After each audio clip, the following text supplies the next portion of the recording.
Mr. Chair. Thank you, Mayor Peterson. The first item we have is basically getting the council and the community some background information and geared up for the next fight that we're going to have as it relates to housing with the state. We're currently in the 5th cycle of our RHNA numbers. We're moving into the 6th cycle, and our Community Development Director, Ursula, will be giving the presentation. A little bit more background on what Mayor Pro Tem Semeta articulated at the start of our meeting. Ursula? Good evening, Mayor, members of the City Council. We've been giving monthly updates, and a month ago we pulled the item as well because there have been some significant movements recently. So it's a little redundant, so I will go through it quickly and then be available if there are any questions. So at the November 7th SCAG Regional Council meeting, SCAG staff recommended methodology, which we had been bringing along to you. That's the part that had the public comment period, was not approved. There was a 43-19 vote to approve a substitute motion for an alternative methodology that was proposed by the mayor of Riverside. This was unexpected, and only days before did we even know about it. The substitute motion included various changes during the vote. The Riverside methodology is looking to be about 13,300 units for the city of Huntington Beach.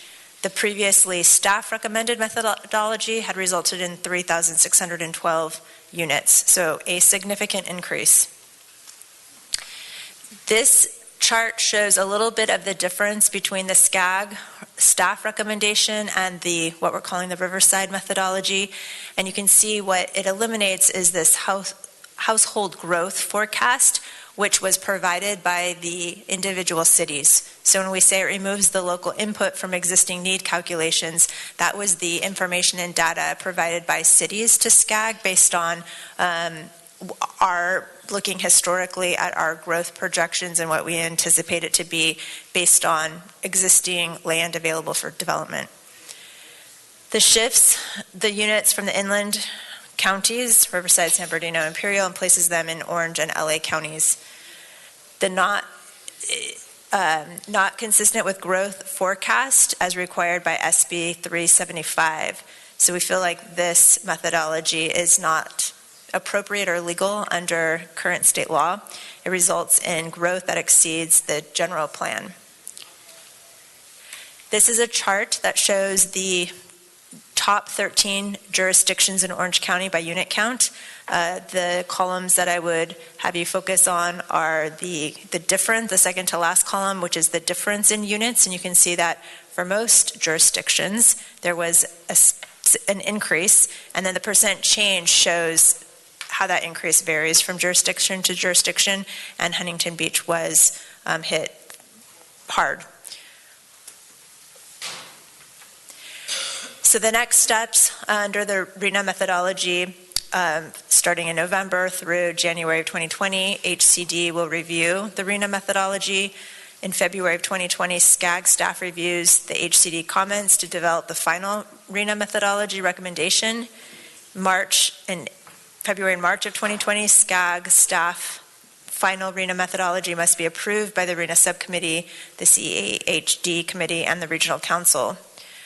For the RHNA allocation, February, March of 2020, SCAG distributes the RHNA allocation to all jurisdictions. Summer of 2020, the appeal period for the RHNA allocations follows jurisdictional allocation pursuant to the RHNA subcommittee requirements. And then October of 2020, the final RHNA allocation vote by the regional council.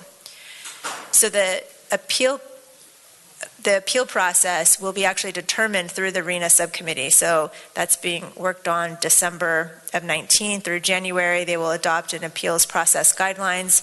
February, March, the RHNA allocation to the jurisdictions, and the jurisdictions have 45 days to file an appeal. Subsequent 45-day comment period on appeals received. SCAG then has 30 days to review after the close of the comment period. And then the hearings would be held in July of 2020. And this is new for the 6th cycle.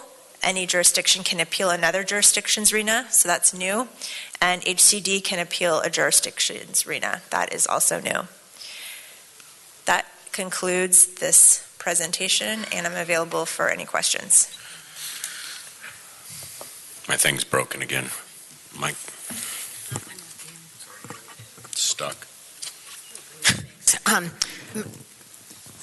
Ms. Reynosa, my question is this, and it might be as well, maybe then Ms. Semeta can speak up, but I grant that there was a decision made and it was a certain number, and then in the dark of night something changed. What I'd like to know is how are we informed, because I know you're the representative, how are we informed that that was changed, and who in those counties said, oh, no, we're going to change it and we're going to make it this number? Do we know that?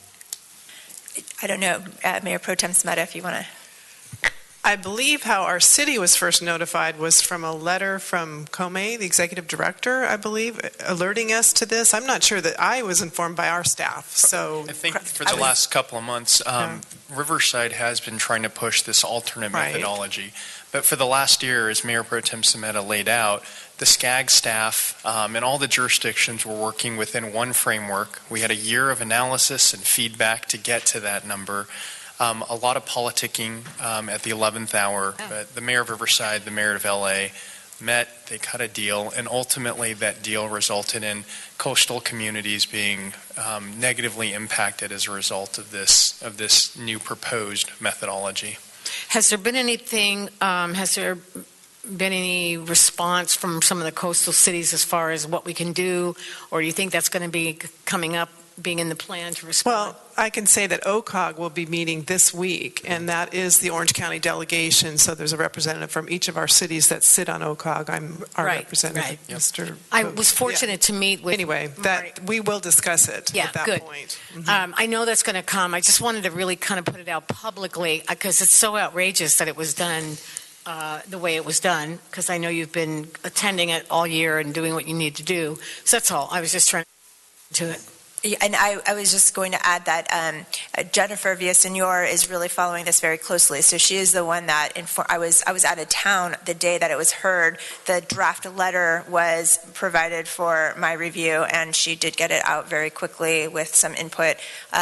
And it was very sudden. I'm sure that the conversations, the impetus for this didn't just happen a couple of days beforehand, but it was not on the radar, and it didn't go through the normal process that everybody had been able to participate in and was expecting. Thank you. Mr. Posey. My question, Ms. Luna-Reynosa, I guess calls for some speculation and I guess some crystal ball reading. And sorry I didn't ask you ahead of time. I just thought of this. Is there some optimism that HCD could reject a substitute motion as it does not comport with the goals and objectives set out by SCAG and really HCD, other than we know that this backroom deal had to do with comporting with SB 375 and concentrating development in urban cores. That's my understanding of why and how this got passed. So I guess my question is, what's your feeling about HCD taking a look at this, looking at the data, looking at the science, and say these guys are crazy? Well, I'm generally not optimistic when it comes to HCD, but I think that it's a point well taken. That's all I can really say about it. Does anyone have anything else? Mrs. Hardy? Yeah, a lot of what I want to say is mostly just to get it on the record to help out anybody who's part of this fight. I've been thinking a lot about the logic of this, the numbers, and so that's kind of what I'm going to speak to. The LA Times wrote an article about this about a week ago. It's too hard to get to the date right now. And it was interesting because within the article they compared Coachella to Huntington Beach. And I don't know a whole lot about Coachella. In fact, if you try and Google the city of Coachella, it's not quite easy to get details because Coachella Valley comes up, and I didn't know if actually Coachella was a city in itself, but it is. And so one of the questions I had, because in the article it said that they had been assigned 15,000 units and it had been lowered to 7,800, which is a lot, but my image of Coachella is that there's a lot of open space. And then they compared it to Huntington Beach, who'd gone from 3,600 to 13,000. So, what's that comparison? Do these cities even compare? Why would they put that in the Times? So, first I looked at the square miles of each city. And interestingly, Coachella has 28.2 square miles, and Huntington Beach is just over 30 square miles. And if you consider places that cannot be built on, like our wetlands or the harbor, there's just a physical impossibility, although there's pictures of Santa Monica that might provide alternatives.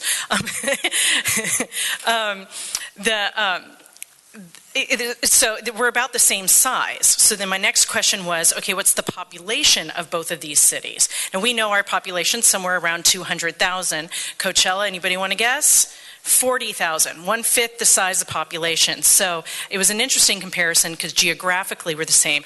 I don't know if they have a big, like canyon running through the city or something that I'm not aware of. I don't know their geography either, but just simple, where can homes go?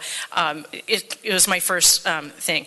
The addition of these units for Los Angeles and Orange County combined, according to the article, was 124,000 additional units for LA and Orange County. Huntington Beach's units increased by just under 10,000. So we have nearly 10% of the increase for all of the cities that are in LA and Orange County. That seems excessive. One thing about being a coastal city is that I think there's just a lot of misconception about what a coastal city looks like and the kinds of issues we have to deal with. I don't think Riverside understands what it's like to deal with the Coastal Commission. The Coastal Commission's priorities are so in contrast to HCD's. The Coastal Commission's is using words like sea level rise and managed retreat, right? And they're saying, get away from the coast, don't build on it, which is in direct contrast. The Coastal Commission is encouraging low-budget accommodations and encouraging short-term rentals, which takes away from the housing stock, and asking us to build hotels. You look at the Magnolia Tank Farm site, and while I'm not advocating more homes there, the hotel certainly takes away from the possibility of it. Although it doesn't really matter because we probably won't get to use the tank farm site as part of our RHNA numbers anyway. We'd only be able to count the actual 10% of the affordable housing, which is only 25 units out of 250. Other places that, logically, where could we build? Where would we even put 13,000 units? Well, I guess Boeing's leaving for the most part, so how about there? Well, then there goes our job center, and so then it doesn't make sense to build housing there. Plus, based on the rules I've understood on counting RHNA, we can't say we're going to build there because HCD won't believe us. They didn't believe us when the Levitt site was going to become housing, and now it is. And we didn't get to count most of those numbers because they wouldn't believe us that we could ever convert a furniture store to housing. And so we don't even get to count a lot of the things that we have. The idea that, people are just going to have to get over their single-family neighborhoods and accept high density, how is that going to work? Would HCD even believe us if we took a housing tract and said, you know what, if someone wanted to buy those up and build high-density housing in that tract, we'd be okay with it? I don't think they'd believe us on that either. So a lot of the places, like even if we were super creative, we couldn't create 13,000 that HCD would believe us. And as far as job centers and transportation, we don't have a whole lot of that in Huntington Beach. And so again, a misperception of Huntington Beach. I find it interesting that those are the priorities, and I look at Santa Ana's numbers. Under the original, they only had 3,000 units. And I looked at that and I thought, why does Santa Ana only have 3,000 required units when we have 3,600? That seemed unfair. And then I looked at the update. They still only have 3,000. They had a 0% increase. Well, they have more than one transportation center. They have major job centers. They are the county seat. They have multiple shopping malls. In fact, one of them is rumored to be planned to be converted into housing, which would more than cover their 3,000 units probably. And so I want to see a methodology that uses logic and numbers and experts, not behind the scenes backroom deals that, say stick it to the people who can't play with us or stick it to the people who aren't at this meeting. That's not what this should be about. It should be realistic. These numbers are way too high to be realistic in most communities anyway.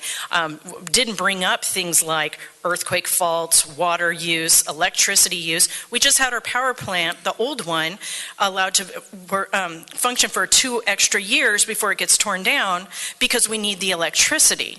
Right? So, and by the way, desalination plants are easier and cheaper in brackish water inland than they are cleaning up salt water from the coast. So we should be looking at creating transportation and job centers and water use inland. And I'm not saying stick it to the inland. I'm just saying we've got to be logical here.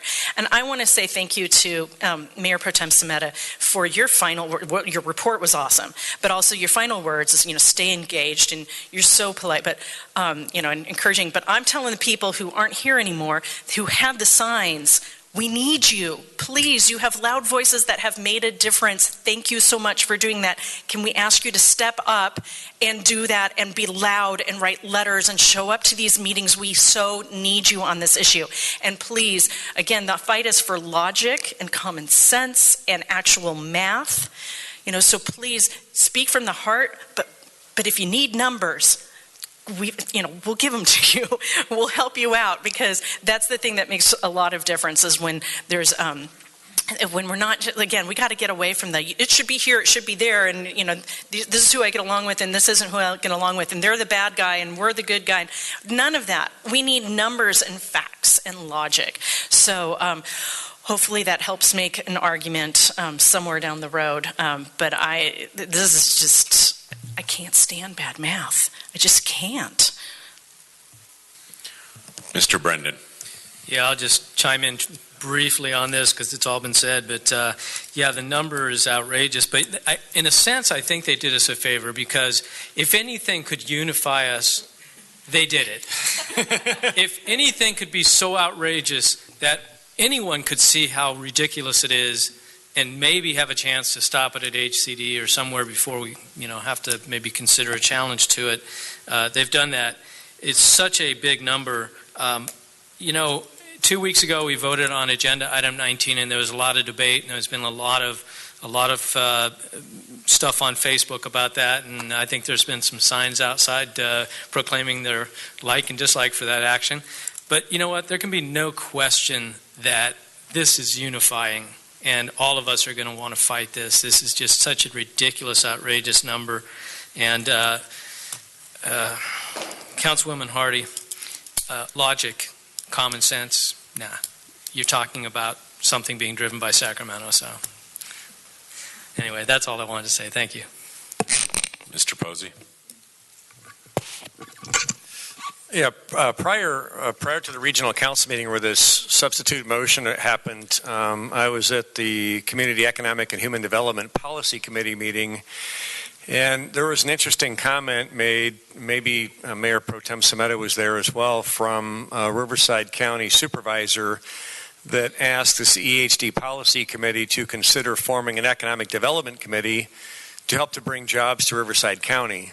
And the response from the chair of the CEHD Policy Committee was, build housing to attract the talent. If you have the talent, you'll attract the jobs. So in a motion of bitter irony, Riverside, I guess, decided to cut off their nose and spite their face to shift housing and talent to the urban cores of Los Angeles and Orange County and leave themselves bereft of talent. So. And then with respect to 19 from 2 weeks ago, to put it into perspective, the 413 units of RHNA for zoning represents 0.03% of the new RHNA, microscopic. Mayor Pro Tem Semeta. So I've said a lot earlier, so I'm not going to say much now, but I have to just say that part of the rhetoric that took place that day at the meeting of the speakers in favor of this new methodology was the affluent communities of Orange County and Beverly Hills, for example, should not be able to avoid building the housing because of a claim that they don't have available land. Well, the fact that we don't have available land is reality, and that is one of the factors that was supposed to be part of the original methodology. That's why it was in there, and factors like that that made sense as to where the units should go were eliminated. So it's really arbitrary and capricious, this new formula that's being forced upon us. So yes, you're right, Mr. Brendan, that the fact that it's going to unify us, and certainly some of us are already talking, some of the reps from Orange County, and we will continue to do so. Unfortunately, we're a smaller county, but we're going to be looking at whatever available avenues we have to object to this, because it makes absolutely no sense. And as I've said before, what it's going to mean is that so many jurisdictions are not going to be able to be compliant in their housing elements. We're all going to be in that position because it's impossible to build or even zone for this many units. So anyway, that's it. Okay, so this is just receive and file.